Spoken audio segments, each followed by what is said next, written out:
43 millions, c'est le nombre d'enfants qui souffrent de malnutrition aiguë dans le monde. Environ 12,2 millions sont touchés par sa forme la plus grave, la malnutrition aiguë sévère, selon l'UNICEF et l'Organisation mondiale de la santé. Ce chiffre est largement sous-estimé et d'après une publication récente, il devrait en réalité être multiplié par 2. En affaiblissant l'immunité, la malnutrition rend les enfants moins résistants et plus vulnérables aux maladies comme les pneumonies, le paludisme ou encore la tuberculose. Près d'un enfant de moins de 5 ans sur 2 qui meurt dans le monde souffre aussi de malnutrition. Il s'agit donc du principal facteur de mortalité des enfants dans le monde. Les chiffres sont colossaux et pourtant, des traitements simples existent et permettraient de soigner des millions d'enfants. Alors, quel est le problème ? Pour comprendre, il faut revenir au début de l'histoire. La première cause de la malnutrition est structurelle. La pauvreté, les inégalités sociales et économiques fortes, ou les systèmes alimentaires défaillants lorsque, par exemple, les stocks de nourriture s'épuisent avant les nouvelles récoltes, notamment dans les zones exposées aux fortes oscillations climatiques comme le Sahel. D'autres facteurs, conjoncturels, génèrent aussi de la malnutrition. Les conflits, les déplacements forcés de population ou encore les événements climatiques extrêmes. La malnutrition est vieille comme le monde, mais la science ne s'y est intéressée que très tard. Les premiers traitements efficaces n'ont été mis au point qu'au début des années 90. À cette époque, un enfant malnutri sévère devait être hospitalisé pendant en moyenne 1 mois et nourri avec un lait thérapeutique, le F100. Cela impliquait d'énormes services d'hospitalisation pédiatrique, chers et difficiles à gérer. Un tiers des familles quittaient l'hôpital avant la fin de ce traitement qui n'était pas adapté au nombre d'enfants malnutris. La révolution est arrivée à la fin des années 90 avec les aliments thérapeutiques prêts à l'emploi. Ces pâtes reprennent la formule du lait F100, mais sont en sachet, donc faciles à transporter et à conserver. Elles sont prêtes à être mangées, donc pas besoin d'eau potable ni de cuisson. Elles sont appétantes pour les enfants et très concentrées, avec plus de 20 vitamines et minéraux et 500 kcal pour près de 100 grammes.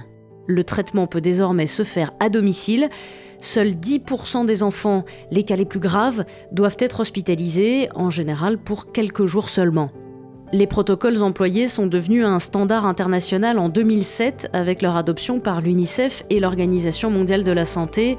Ils sont appliqués progressivement dans la plupart des pays où de nombreux enfants sont affectés par la malnutrition. Au Niger en 2009, les équipes de Médecins sans frontières traitent ainsi plus de 86 000 enfants souffrant de malnutrition aiguë sévère grâce aux aliments thérapeutiques prêts à l'emploi. La seconde révolution concerne le diagnostic.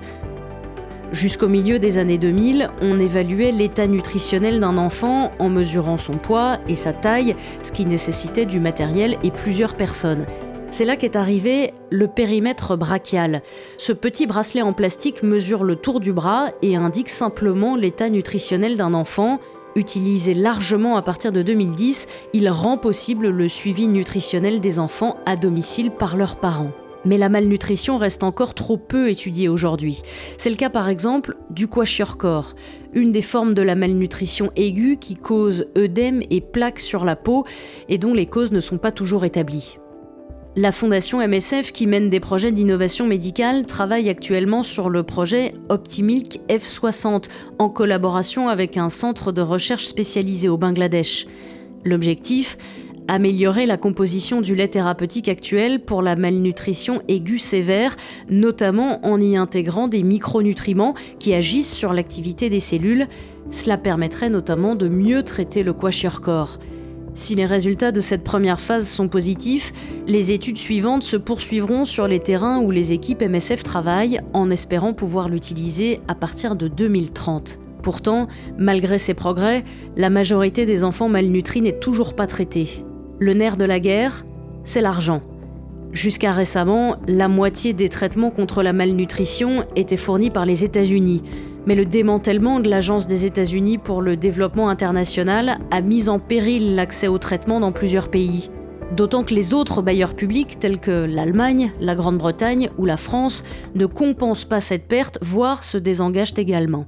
Conséquence, les financements et la prise en charge s'effondrent. Pour assurer ces financements, il faut trouver des solutions innovantes.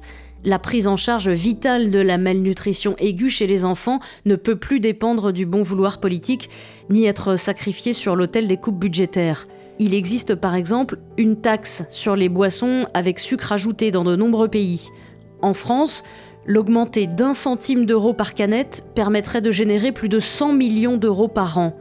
Si cette somme était attribuée à la lutte contre la malnutrition, elle permettrait de financer près de 2 millions de cartons d'aliments thérapeutiques prêts à l'emploi qui pourraient sauver la vie d'autant d'enfants.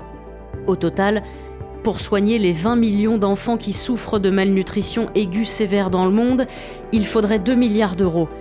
Si la taxe soda est généralisée aux pays développés, elle permettrait de prendre en charge la totalité des traitements nécessaires. Sans action urgente, nous risquons d'assister à un recul catastrophique de plusieurs décennies dans la lutte contre la malnutrition. Il en va de la survie de millions d'enfants, l'inaction n'est pas une option.